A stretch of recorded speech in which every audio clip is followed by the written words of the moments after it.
All right, guys. Hey, and Happy New Year. It is Trish Robinson, aka your agitating adjutant, creative conversationalist, and parabolic preacher, host of It's Trish Talks. I'm coming in a little bit late, of course, with the new year starting, but I'm here, and that's the part that counts. Why it counts so much is because it goes off the word that the Lord has given me for 2025 to start our conversations, and that word is redemption. I want to start with this word as we begin our year because this word has been brewing in my spirit since October of last year. You know, it's one of those words that we often hear in church, in songs, and sometimes in our everyday life. But how often do we actually really stop and ask, what does redemption mean for me?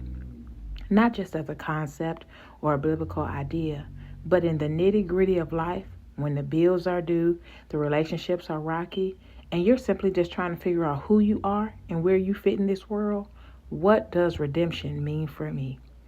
So today I want to have a real honest and raw conversation with you about redemption. What is it? What it isn't? And why it matters for every single one of us. Grab your tea, your journal, or whatever makes you feel cozy, and let's dive in. As I start off, I want to set the scene for you. What is redemption? Let's start real simple. Redemption, in its most basic sense, means to buy back something or to restore it to its original purpose. Think about a coupon at the grocery store. Yeah, a coupon. You redeem it to get the value out of it. But in our lives, it's much deeper than that. Spiritual redemption is what God did for us through Jesus. When Adam and Eve decided to play crazy and listen to what was around them versus what was in them, it messed up everything for everybody. Our identity, our relationships, and our peace. But God said, that's not the end of your story. Can we just pause right there and say, thank you? I originally didn't appreciate exactly what he meant. Hey Alexa, insert the song More Than Able with Chandler Moore and Tasha Cobb. Who am I to deny what the Lord can do? Because he's more than able. Through Jesus, he paid the price to bring us back to him, to restore us to who we were always meant to be, his original intent. So when we talk about redemption, we're talking about restoration, value, and purpose being given back to something, or in this case, someone, that the world thought was broken, empty, or useless. Now let's have some table talk. Where do you feel like you need redemption? Here's where we get personal in our conversation. And if we're honest, it may seem a little, well, maybe a lot uncomfortable. Where in your life do you feel like you need redemption? Maybe it's in your relationships, like a friendship or a marriage that's been on the rocks. Or maybe it's within your self-worth. You feel like you made too many mistakes, and the shame of it keeps you from moving forward. Can I be honest? There have been plenty of times when I've looked in the mirror and thought out loud, God, how could you possibly redeem this mess? Have you seen me? Have you heard what they said? Have you heard what I did? How could you use Trishelle? But here's the thing. Redemption isn't about us being good enough because the truth is, we never will be. It's about God being good enough. It's not about the offer we bring to the table, but about what God has already completed for us on the cross, which made the table for us to take a seat. Let that sink in for a minute. I am, you are redeemable because God said so, period. Not because of our past, our performance, or even our attempt at perfection, but because of his love. I want you to do me a favor and take a look at Isaiah 44:22. It says, I have blotted out your transgressions like a cloud, and your sins like mist. Return to me, for I have redeemed you.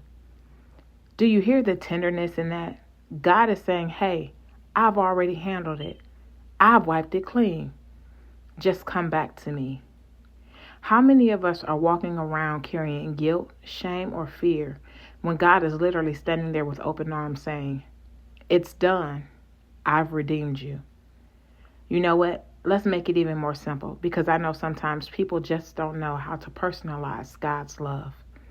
Imagine making a mess in the kitchen, and distraught, you go to get something to clean it up, like the Bounty Quicker Picker-Upper, only to come back and see that your parents have already taken care of it. And instead of them letting you have it, fussing at you and making you feel bad, they call you close, show you that it's fixed, and even offer to help you to not do it again, at least not in that way. This is how God is with us. So what's holding you back? This is what I want you to think about. And if you've got your journal or your notepad on your phone, write this down. You can even leave it in the comments or message me personally. What's one area of your life where you feel stuck, broken, empty, or unworthy? Take some time to think about it.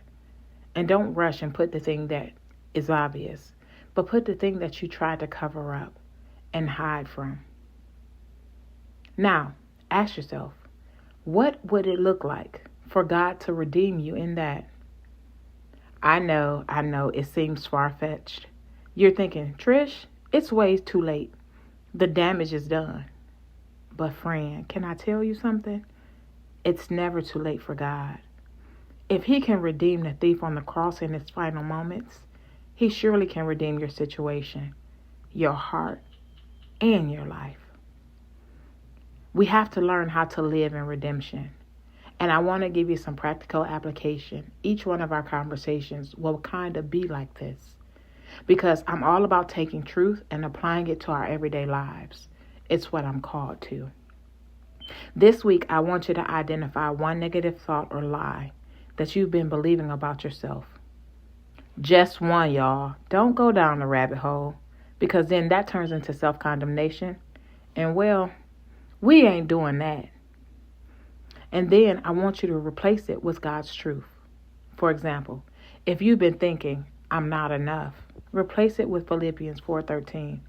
I can do all things through Christ who strengthens me. This is self-edification.